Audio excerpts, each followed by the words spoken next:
Hello, and welcome to Lockdown 2 is upon us, ladies and gentlemen. It's here. It's been threatening it for weeks, and finally, its big release date has come around, and it is upon us. From 12 this evening, from midnight, like Cinderella, you will no longer be able to see your pals in anywhere but a park. But unless you go to an office, but that's okay. You can see all the strangers you want there. But if any kind of social situation or people you'd want to see, no go, no thank you. We pray for our brothers and sisters in the north of England. You've been cut off. You're the other side of the wall now. We, you know, we talk about a north-south divide, but we've literally drawn a line in the sand now.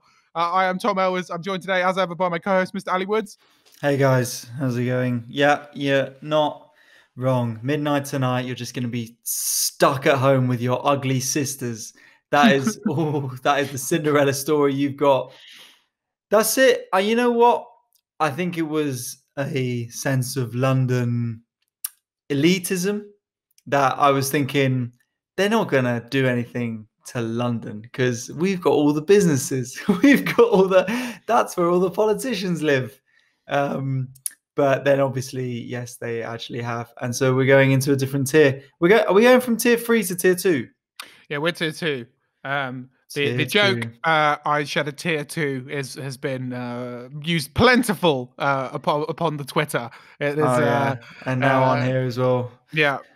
And that's the game. And now all I'm hearing from witty my puns in the news cycle is what we can look out for now, people. That's it. That's as fun as life gets now. But I don't know how long it's going to be for. Tom, you're usually in the know. You've got your sources in Whitehall. Well, we shall name no names, but how long is it going to be for? Thank you very much to that low-key source who's been fantastic for us. Yeah, so my sources tell me that this is they're saying the fact that they've not said it's a circuit breaker means that this is going to go on for months. The in and out of different tiers. So we'll shift gears between 3 to 1, depending on probably until March or something. But the circuit breaker full lockdown, that could come in, and that probably will only be for a couple of weeks, maybe a month max. But this weird dodgy tiers business will go on for all of winter, I would have thought. Yeah, and that's annoying. I've got my birthday next month. That's for you. I spend my birthday crying alone most of the time, so this won't be much change for me. The thing is, you say that as a joke, but that is actually true with you. You do cry about your birthday. I hate my birthday every year. I hate it. I love Christmas. It's because no one turns up. That's why. No, mate. Exactly. In fact, you've got to get over that. I've got over that years ago. You got to get over that, mate. I've been throwing surprise birthday parties. I've had everything to try and cheer me up on my birthday, but I hate it. So I hate birthdays. I tried to throw you a surprise birthday, but you didn't turn up. yeah. It's because I caught wind of it and I knew you'd be naked, and I was like, no, thank you. I burst out of a cake wearing an All I Do Is Fail logo jumpsuit. Yeah. I said, we've got important comedy podcast work to do. You've got to arrive at this address, and then someone tipped you off, and you're like, "Oh, actually, I'm going to see a girl." Sorry. Yeah, I'd rather not see you naked. Thank you. How dare you? What's wrong with my naked body? Who you been talking to? Who you been talking to? I think everyone you've ever looked at. How dare you? I get good reviews. They say I'm great. They say thank you, and that was pleasant. And recently, I got told that I have a rugby player's body. Oh God! They're too big, aren't they? I don't look like one of them. They're huge. Have you seen their arms and legs? Oh God! I don't know. Yeah. Maybe that's a nice way of saying you put on a bit of timber. That's it. You look like a tight head prop. You look like you'd be good at the scrum. Yeah, you've got one of them bodies that's real good for. Yeah. What type of man do you like? I like a man who really can rock over because he's because no one. You look like you could stop someone with that physique. Yeah. You've got momentum, I'd say. If you build up a bit of speed, it could really go somewhere. Oh dear, but yeah. So the tiered systems. I'll tell you what. I had a good gig last night because I think the crowd were like, "Well, how often are we going to be able to do this going forward. So What I want to know, ladies and gentlemen, and like we will get onto the real news and move off lame comedy news soon. But what I want to know is, ladies and gentlemen, like comedy clubs are going to stay open, but whose job is it to police whether people are in people from their homes or not? Because there's no way in hell people are, like what? This is so ridiculous. What, they're not going to be like, is this all one house? Like, yeah, definitely. everybody get out your utility bills. Come on, let's see your proof of address. Yeah. Yeah, it's nuts, isn't it? You just got to go by the look. You've got to just absolutely profile people. Well, we're fucked in London. I mean, genuinely, if people do stick to it, we're fucked in London because I would say maybe 10% of an audience come from the same house. And you would say they're married couples. That's it. If that. 99% are dates and groups of friends. And, it's... Yeah. People just trying to enjoy their urban solitude. People who are trying to keep the flame alive with their failing spare room house that all hate each other, but they booked a comedy show a couple of weeks ago before they all fell out. And there they are sitting there getting pissed, hating each other's attendance. And we have to be like, so what do you do then? It's a house, is it? Flat? All right, who's the messiest? It's her, is it? I knew it. But do not fear, ladies and gentlemen. The comedy police will be on the door to break up any parties who look like they're not. The notoriously good security at comedy clubs will be there to. Security at comedy clubs, brilliant. That's why you never get heckled or anything. No one ever. You never get threatened after shows or. Mate, got a glass thrown at him. Yeah, like. Yeah, the security at a comedy club is the comics not on the stage, and they are not notoriously the security type. And that's based on them caring about the safety of the comedian who is on stage. Sometimes they'll be like, he deserves it. I don't know what's going to happen with that. I genuinely don't know. I've got a preview. It's supposed to be on Wednesday, top secret. I have no idea what's happening with that, but we'll see. A little shout out for that if it's happening. It might just have to be me performing to people who booked it to try and get away from the people they live with and end up sitting with them, and then I have to entertain them. But that your audience will probably be quite a lot of just like men who live alone. That's just like actually, to be fair, with their mums. Is the only thing. Yeah. If their mums come, they can come with their mums. Perfect. And then I've got both sides of it. I've got the people who I get attracted to me, and the people who think I really get it. I really get it. That's you get it. See, we're not allowed to say these sort of things, but you get it. No, definitely. This could really be, a turning point for your career. Like, I get a load of blokes who sit there in their sort of, what's that T-shirt with like the wolf on it? You know that one with like the wolf, famous like nerdy, all their sort of unkept longer hair, neck beards, just sort of milling around. They're not really drinking. They're drinking like an apple juice. The problem is, it's not that they get drunk and they're dangerous. It's that they're just like dangerous. A single sherry or something really weird, like a weird drink with hats. With hats, mate. Like lot of fedoras. And then I come in. Yeah, come on. Yeah. Don't you hate it when women just speak? Oh, round of applause, standing ovation. So I was talking to this bitch the other day. Yes. Yeah, get him. You get him, Woods. You get him. Yeah. Woods last defender of men and masculinity. Ali Woods gigs. Ali Woods. Telling it how it is. Problem is, I actually get complained against the other way with my comedy. Why are you? Oh, you're pretending to be so woke and soft, aren't you? Up there. Oh, Ali's so just doing that, just putting it on, and then now I have to go too far right wing to sort them out. What would you prefer? Spin the other way. Me going and like, well, I'm a straight white man, so obviously my life's been fine, and I feel so hard for all these people of other races and also of other genders. Or I go, you're not allowed to say anything in this country anymore. Just being on stage as a straight white man, that's illegal. It's one of two. Illegal. I'm not going to go anywhere in between. It's a crime. It's a bloody crime. It's bloody crime. Crying shame. That's what that is. Crying shame.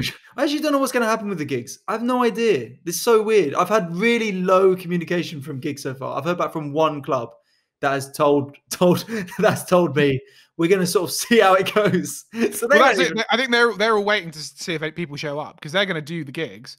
But it will depend if people will show. Yeah, I like the idea of them seeing a group. I mean, do we have a gig on Tuesday?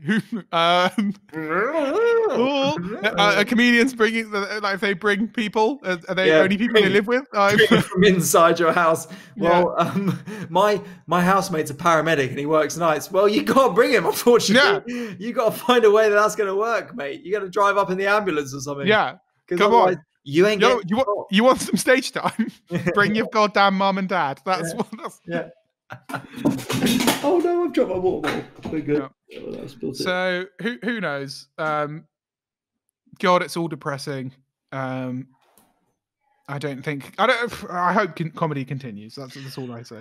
Yeah, but I think we've just got to go for our TikTok fame. So listeners who aren't on Patreon, firstly, where are you? $5 a month gets you 2 episodes a week instead of 1. So just do that now. Patreon.com/AIDIFpod will give you a minute.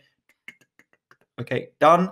Wouldn't have heard this, but I got TikTok famous very briefly for 15 seconds. I got my 15 seconds of TikTok fame. Tom, you can't see him, listeners, but he's very angry at this. Because to be honest, I'm absolutely thrilled. I was like, God damn it, at least someone's finally watching your stuff. You might bring in some listeners to this podcast. All the while, I bring in listeners one by one. I personally meet them, and I encourage them over years.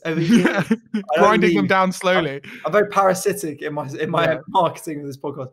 But so obviously you guys know for months Tom's been like, yeah, TikTok's it's really difficult. Like you can't, like not everyone can do it. Like you've got to be really like great at it. Like I put in so much work. It's really hard, blah, blah, blah, blah. So then I'm like, it can't be that difficult. So I spend about sort of 5-6 minutes maybe. I mean, it was really probably like an hour and a half with my housemates coming up with an idea. I film it, put it up for Insta Reels. That's what I wanted to do, Insta Reels. And then I just put it on TikTok because I was like, why not just chuck it on TikTok as well? Who cares? Don't even have notifications on TikTok. I had like 16 followers. That night after the gig at Banana Cabaret, which was great, I went over to my mates back in those times and started getting pissed. Late on, it's going well because I was checking TikTok. The party's kicking off because I was checking on. I was like, I wonder if anyone looked at it. And then I saw 109 and I was like, yeah, that's okay. 109 views is pretty normal for my TikToks. Pretty standard going there for any of your online content. Yeah. And then I looked at it, realized it said 109K, 109,000 people. And it's since gone up to 310,000.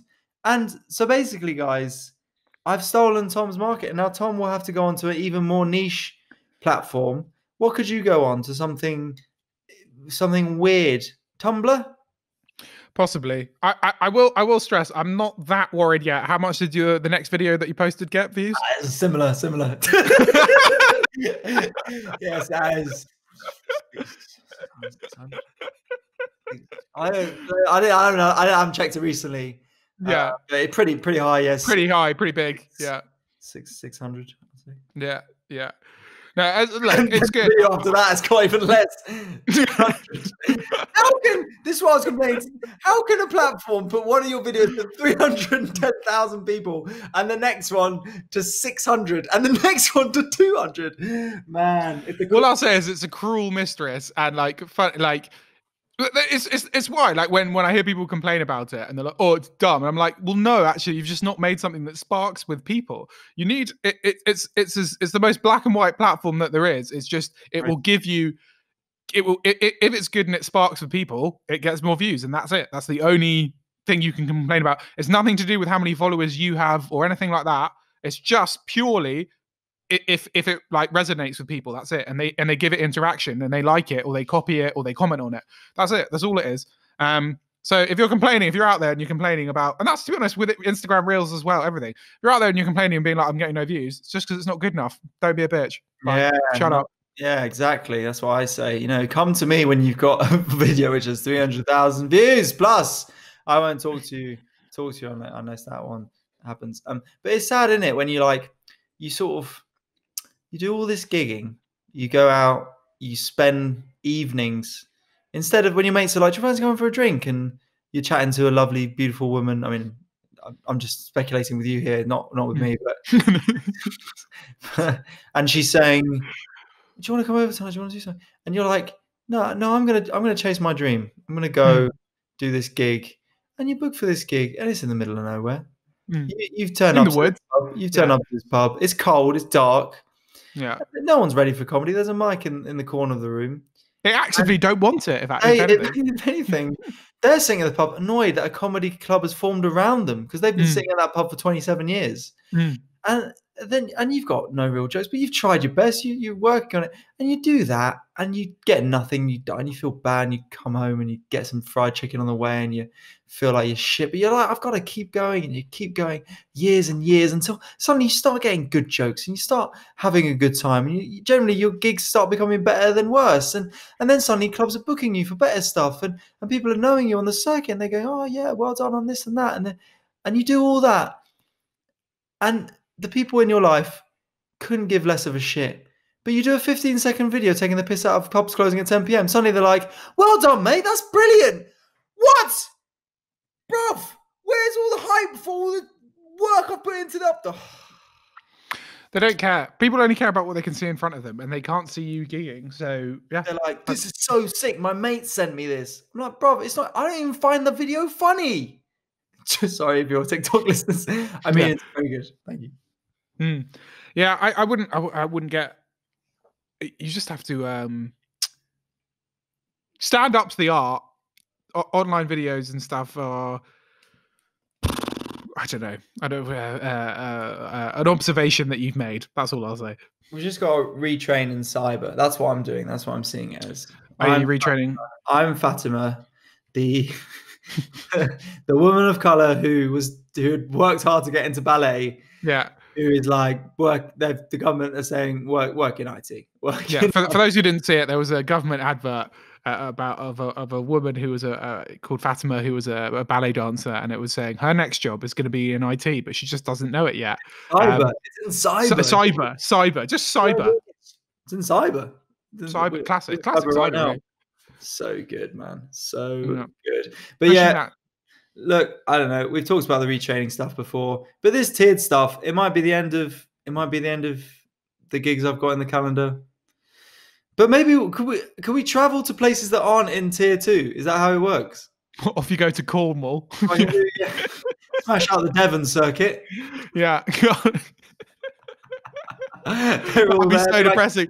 Do a boys trip. We'll get Kumas in the car, and we'll just be like, lads, 3 comedians off to Devon. Come on. We've got 4 unpaid gigs booked in a row. Yeah, we're going to Pottersbury, and then we're going to Haven on Sea, and then we're going to these sort of town halls and cafes. Yeah. Where there's people there being like, I hope he's like Michael McIntyre. Like, I really hope. Yeah, he's my favorite. Yeah. And we're there trying to be like edgy. So you guys on TikTok or what's it? Yeah.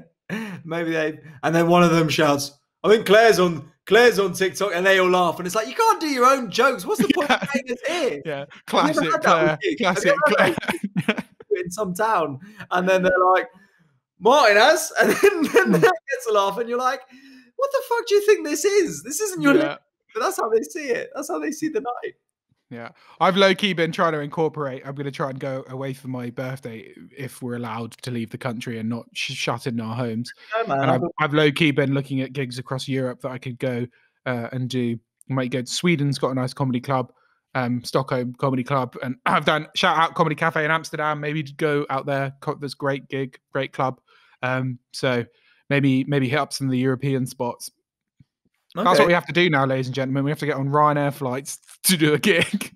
Yeah, that's the safest way we can do a gig, guys. Yeah, ironically, they will actually pay you in those places, so that's quite good. Like, that's the difference. But the one near me, it's unpaid experience, mate. It's experience. Yeah, you're getting so much, literally. Playing to these 20 regulars who come every week, you are learning loads. Are you actually going to be able to do a gig there? Because I've seen Victor Petroscan, who is a friend of the show, he's been doing gigs across all of Europe. Are you actually planning on doing something like that? Yeah, well, no, I'm going to go across. I mean, I'm going to go, I think, possibly go away with my girlfriend. And if we go somewhere, if we go somewhere that has a club. Like, why would you invite her as well as me? I don't. Surely you'd want one or the other. Weird, isn't it? That's weird. She's going to show up at the airport. Hey guys, we're there with our mics and equipment. Yeah. Oh, we're doing a special one with girlfriends. Oh, cool. I'll just quickly Oh, build mine. yeah, yeah, Hey Siri. yeah.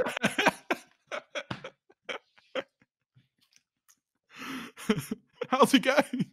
How's it going? Yeah. Do you love me, Siri? Yeah. Yeah. I love you, Alistair. It's pronounced Yeah. Alistair, bitch. And then, Yeah. and the neck bits are like, yeah, you tell her. Classic. You tell Classic. her. You Yeah. tell her. No, it is what it is, ladies and gentlemen.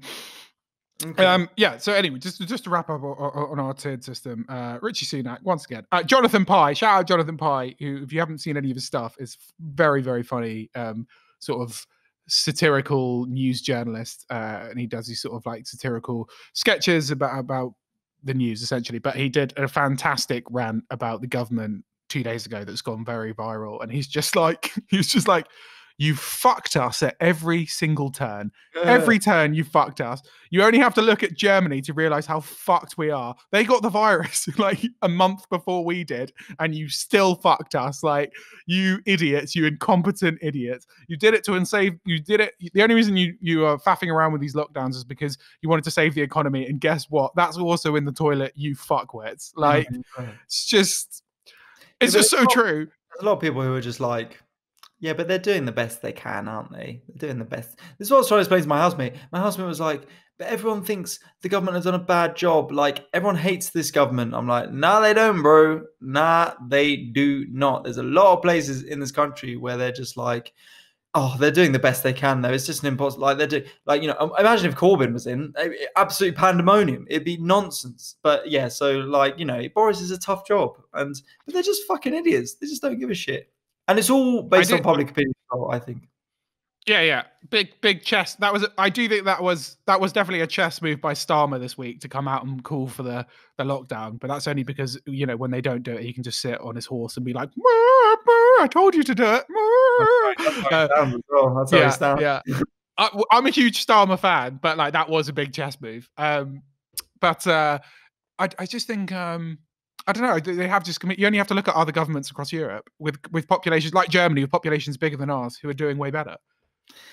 Yeah, I mean, we're fucked, aren't we? I think there's a big thing as well of the sensibilities, if you want to call them that, of our country,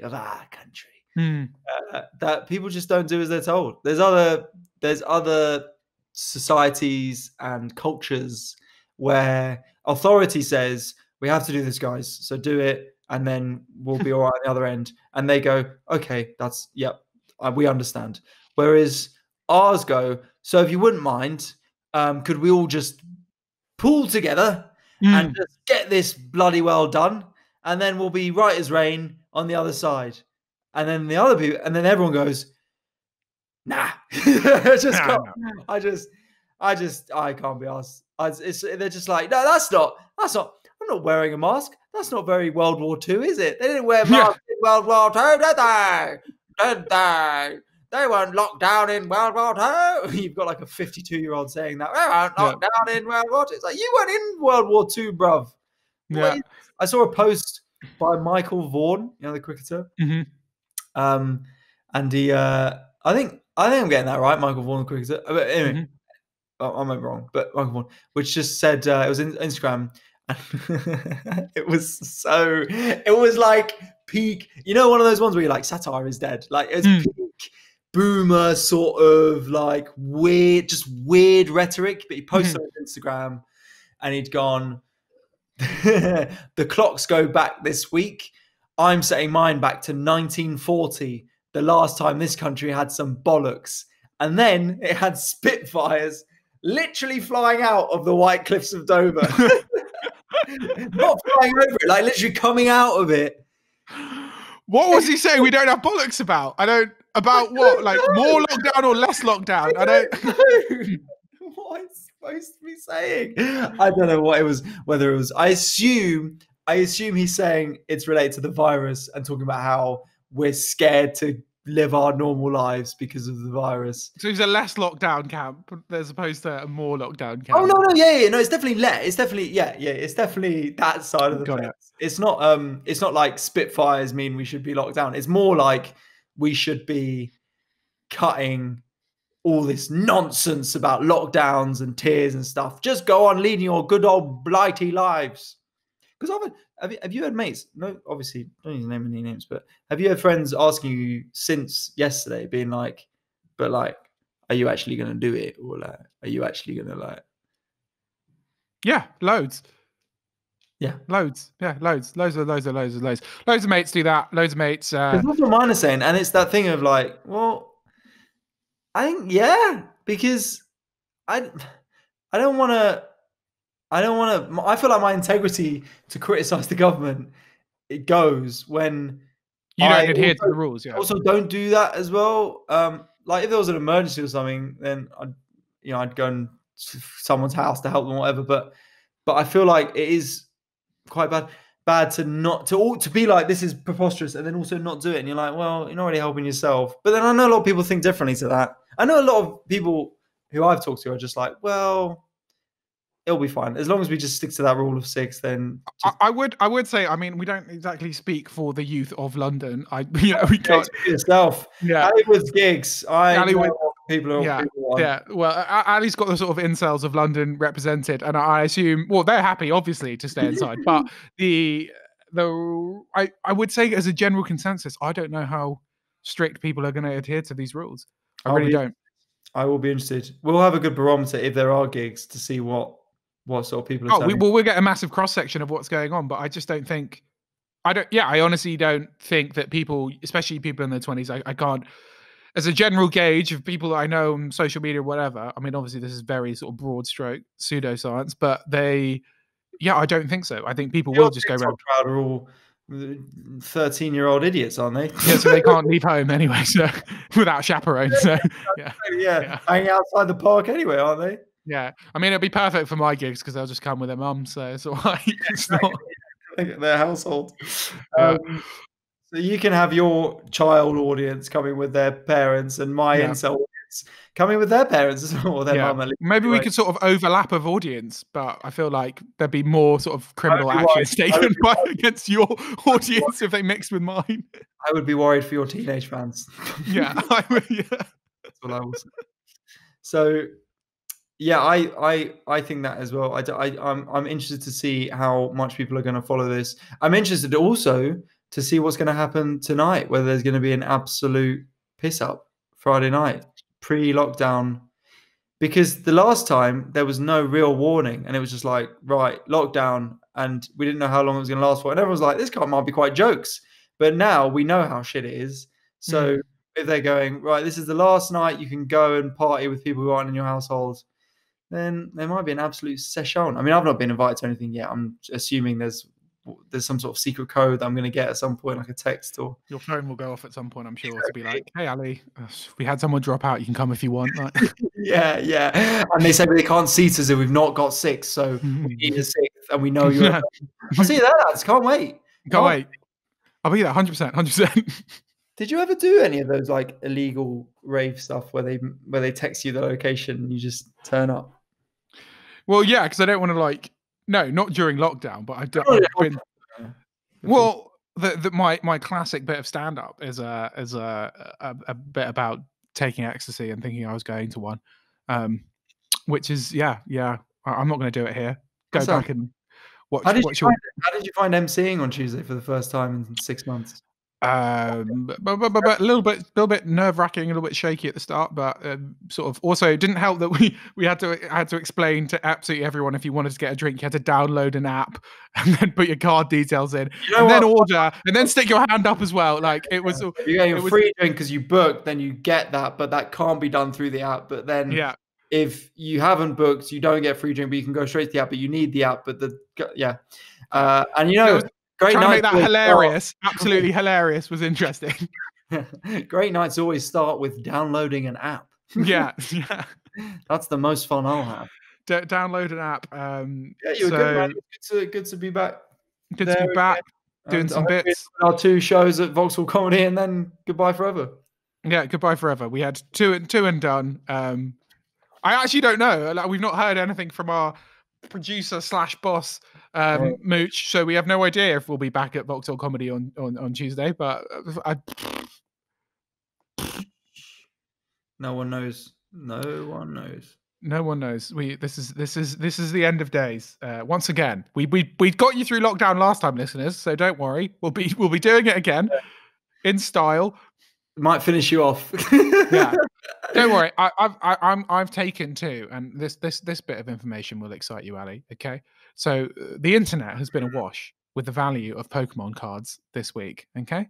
Legendary YouTuber Jake Paul bought a box of Pokemon cards for $200,000, and he opened them, first edition Pokemon cards, and he opened all the packs, and millions of people watched him open packs of Pokemon cards. So, ladies and gentlemen, you need to go back through your old drawers, whatever you've got, and look. And if you find yourself a Pokemon card, and on the bottom left-hand corner, just under the picture of the Pokemon cards, it says first edition, you, my friends, may be in the serious money. How is it? I need to. All I'll say is a PSA 10 Charizard goes for £220,000 now. Yeah, that's so sick, innit? There's a few things to this. Firstly, just the prospect of this bloke. Was it Jake Paul or Logan Paul? Which one? Logan Paul, sorry. Logan Paul having $200,000 to just splash, to just smack is insane. Then the feeling that he probably just made that back anyway from doing the video, I think is just madness. And I wish I could do that. I'm not criticizing Logan Paul at all. You know how fucking much I wish I could just sit and open some Pokemon cards. It'd be absolutely lit. I used to love Pokemon cards growing up. I had a Pikachu toy that I cuddled when I'd be going to sleep. But I had to get rid of that because I had too many babes coming around. Obviously. Too many babes. But I miss them every day. It's the best thing I've ever cuddled. Best lover I've ever had. Yeah, best lover ever. I did not have sex with I had to wash it regularly. Yeah. Chew toy. I did not have sex. No, I did not. And then I watched the TV shows. I still have a Pikachu onesie in my cupboard, which I put on recently at my friend's request. And she left straight away. I don't know why. You know what? Yeah. I was like, what? I was wearing my pajamas, right? And she was like, do you have a onesie? I went, I actually do have a onesie. I have a Pikachu onesie. She was like, you got to put that on. And so I did. And then she got really freaked out. She was like, this feels like a sort of, furry, the furry sex. Yeah. It's because you were trying to give her a Squirtle one and she just wasn't into it. You were just... Squirtle.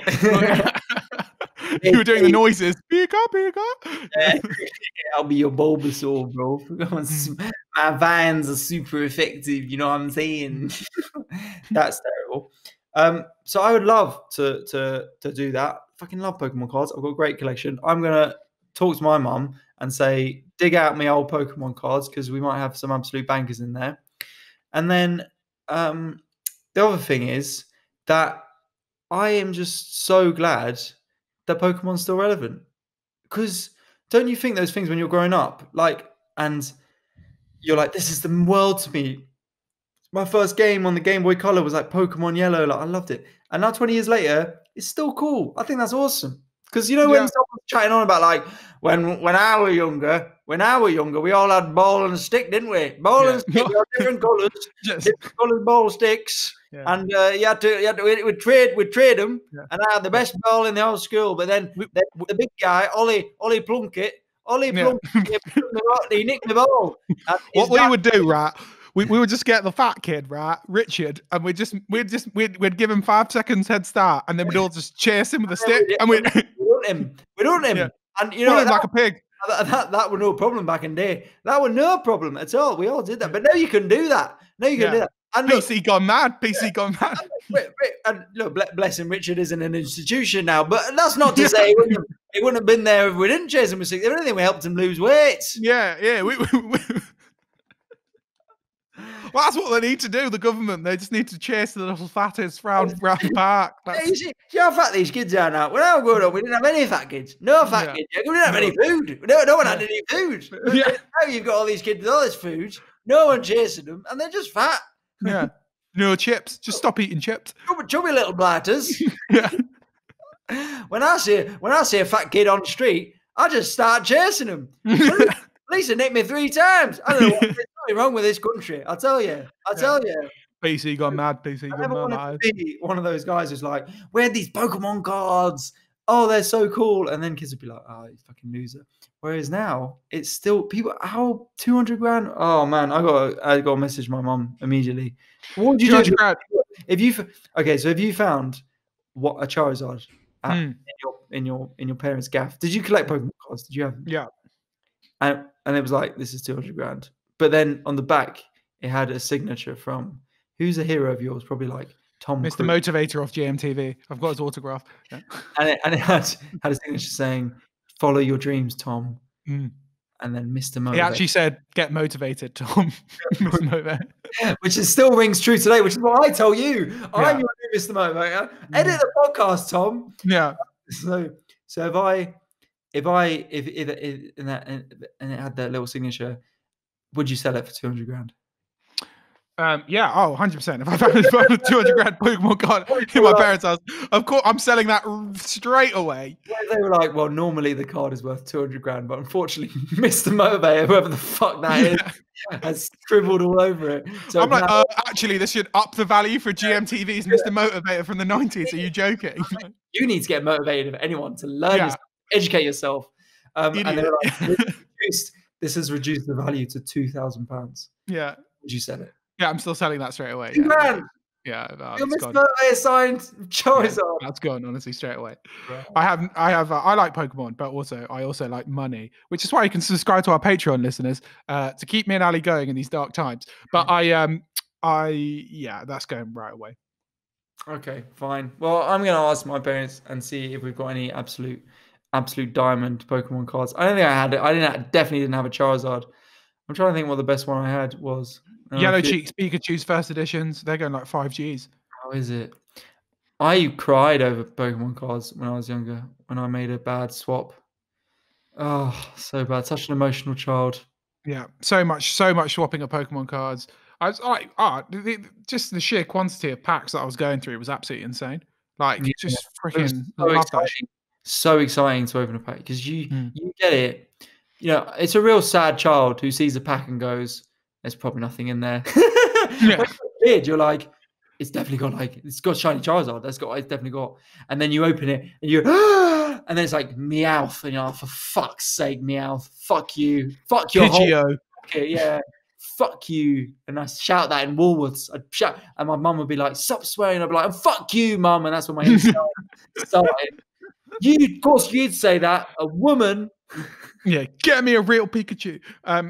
Yes. Well, ladies and gentlemen, that's if you've got Pokemon cards, dig them out because that is all the internet has been awash with the last week. That's basically the most interesting thing that's gone on. Pokemon cards are valuable. We're all back in lockdown. This has been All I Do Is Fail. I am Tom Elwes. Follow me at all good social media platforms, Instagram, TikTok, even Twitter. Don't really use it, but I don't know. Give it a whirl. Ali Woods. As I've said to you before, Tom, you don't use Twitter because it's not about photos and videos. It's about witty remarks, and you just got to play to your strong suit. Obviously joking, Tom. Please follow Ali at TikTok because, good Lord, it's embarrassing for all of us. How has it got like that, bruv? Come on now. I got 300,000 for one and then 600. How does that even work?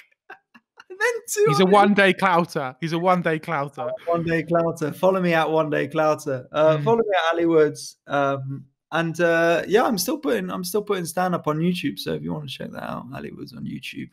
Plenty to watch there. Get involved with the other tens of people. Right. I'm Tom Elwes. This has been All I Do Is Fail. Thank you very much. Bye.